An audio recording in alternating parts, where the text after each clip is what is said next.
Hi guys, আজকে একটা blog নিয়ে চলে আসলাম তোমাদের সামনে। আজকের ব্লগটা হচ্ছে রান্নার ব্লগ। কি রান্না করছি বলো তো? কাঁঠাল বলো, এঁচড় বলো, কাঁঠালের সবজি রান্না করছি খাসির চর্বি আর খাসির মাংস দিয়ে। তো চলো, কাঁঠালের সবজি কিভাবে খাসির মাংস আর হচ্ছে খাসির চর্বি দিয়ে আমি রান্না করি।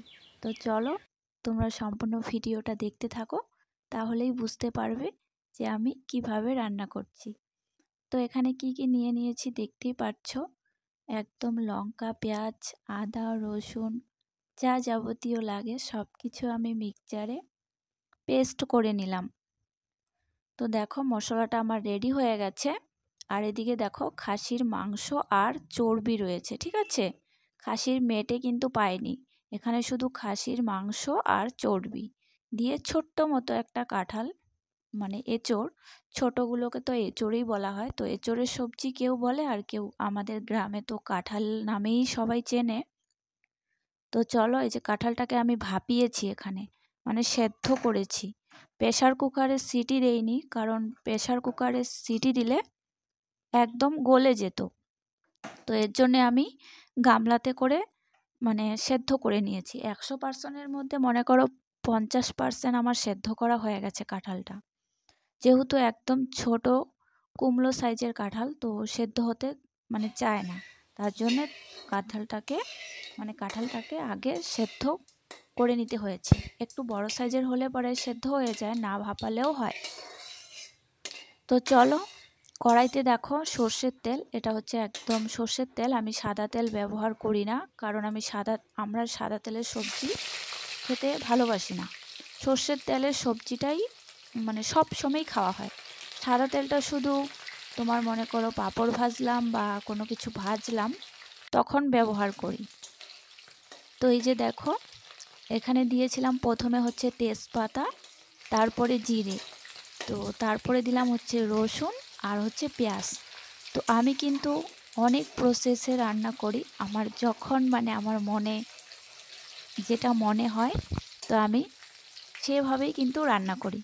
তো আজকে আমার এভাবেই মনে হয়েছে রান্না করব, তো আজকে আমি এভাবেই রান্না করেছি। আমি কিন্তু কারোটা দেখে রান্না করি না। তো আমার যখন যেটা মনে হয় আমি সেভাবেই রান্নাটা করে ফেলি। হ্যাঁ, রান্নাটা অবশ্যই আমার মার কাছ থেকে দেখা, শেখা বলবো না, সেরকমভাবে আমি রান্না করতাম না মেয়েবেলা, যে বলবো না যে শিখেছি।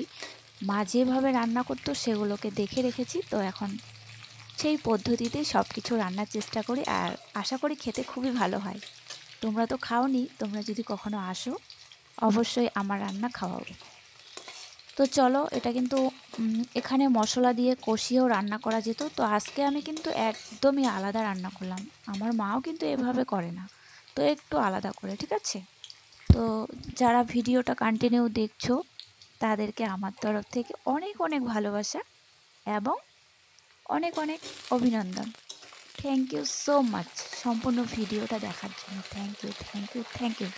মানে তোমাদেরকে যদি আমি 1000বারও থ্যাংক ইউ বলি তবুও কম হয়ে যাবে। তো নতুন আলু দেখো, নতুন আলুগুলো ফার্স্টে দিয়ে দিলাম। কখন দিয়েছি বলো তো? যখন নাকি পেঁয়াজগুলো একদম লাল লাল হয়ে গেছে, দেখে বুঝতেই পারছো। তো উনুনে রান্না করলে পরে রান্নাটা আরও বেশি টেস্টি হতো, কিন্তু আমি আজকে 6 বছর থেকে গ্যাসেই রান্না করছি, কারণ আমার উনুনের ব্যবস্থা নেই। তো শ্বশুরবাড়িতে জায়গা কম যে উঠানে একটা উনুন বানিয়ে রান্না করব, সেরকমও কোনো ব্যবস্থা নেই, ঠিক আছে? তাই আমি গ্যাসেই রান্না করি, যেটা সত্যি কথা সেটাই তোমাদেরকে বললাম। তো চলো, কোনো কিছু যদি খারাপ বলে থাকি অবশ্যই কিন্তু কমেন্টের মাধ্যমে জানাবে। আমি যদি কিছু ভুল বলি, তোমরা যদি আমাকে না জানাও, ভুলটাকে আমাকে ধরিয়ে না দাও, তাহলে কিন্তু আমি প্রত্যেক দিন একই ভুল করতেই থাকবো। আমি তো বুঝতেই পারবো না, আমি তো ভাববো হয়তো সব কিছু ঠিকঠাকই বলে যাচ্ছি, বন্ধুদের হয়তো খুব খুব ভালো লাগছে। তো চলো, এখনও কিন্তু দেখো শুধু দিলাম হচ্ছে আলু, তারপরে হচ্ছে খাসির চর্বি আর মাংস, আর দিয়ে দিলাম এখন এঁচড়গুলো, মানে কাঁঠাল। তো দেখেছো কইটুখানি কাঁঠাল, একদম কাঁঠালের থেকে এখানে চর্বি আর হচ্ছে মাংসই বেশি দেখা যাচ্ছে। বললাম না একদম ছোট সাইজের। তো চলো, আমি কিন্তু কাঁঠালের সবজি খেতে খুব ভালোবাসি। আমার মা কাঁঠালের সবজি নিরামিষে রান্না করে, এত টেস্টি করে রান্না করে কি বলবো, সত্যি এক থালা ভাত খেয়ে নেওয়া যায়। মাছ মাংস বলো, খাসির মাংস বলো, মাটন বলো, সব কিছুকে দূরে ফেলে দিতে ইচ্ছে করবে, মানে এত টেস্টি করে রান্না করে। তো চলো আজকে খাসির চর্বি দিয়েই রান্না হোক। তো দেখো ভাজা ভাজা করছি। এটা গ্যাসে হলে পরে গ্যাসে বলে সরি, উনুনে হলে পরে অনেক তাড়াতাড়ি রান্না হয়ে যায় আর ভাজা ভাজাটাও তাড়াতাড়ি হয়ে যায়। তো তারপরে এখানে দিয়ে দিলাম কি বলো তো, এই যে মশলা বন্ধুরা, এই মশলাই তো স্বাদ বাড়াবে। মশলা যদি না দেই রান্না কি টেস্টি হবে বলো? তো আমি কিন্তু এখানে গুঁড়ো লঙ্কা ব্যবহার করিনি, শুকনো লঙ্কার যে গুঁড়ো হয় তো সেই লঙ্কাটা কিন্তু আমি ব্যবহার করিনি, ঠিক আছে? তো তোমরা দেখতেই পাচ্ছিলে আমি কি লঙ্কা দিয়েছিলাম মিক্সচারে। তো সেই লঙ্কা দিয়ে কিন্তু কাঁচা লঙ্কার যে পাকার কালার ধরে সেই লঙ্কাটাও দিয়েছিলাম।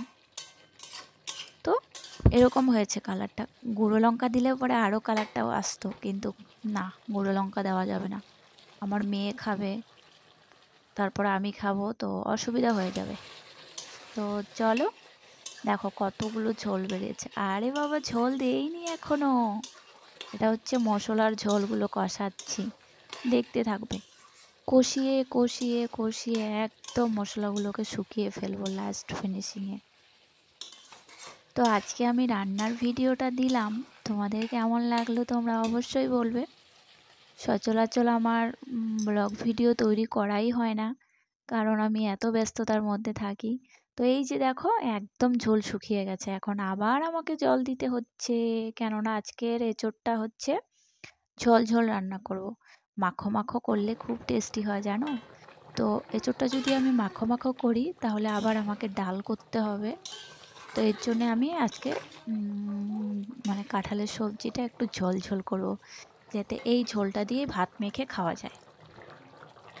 তো আগেও একদিন কাঁঠালের সবজি খাওয়া হয়েছিল, মা রান্না করেছে, আমার বরমশাই বলেছিল খুব টেস্টি হয়েছিল, কারণ সেই দিনকের কাঁঠালটা মাখো মাখো রান্না করেছিল, জানো তোমরা।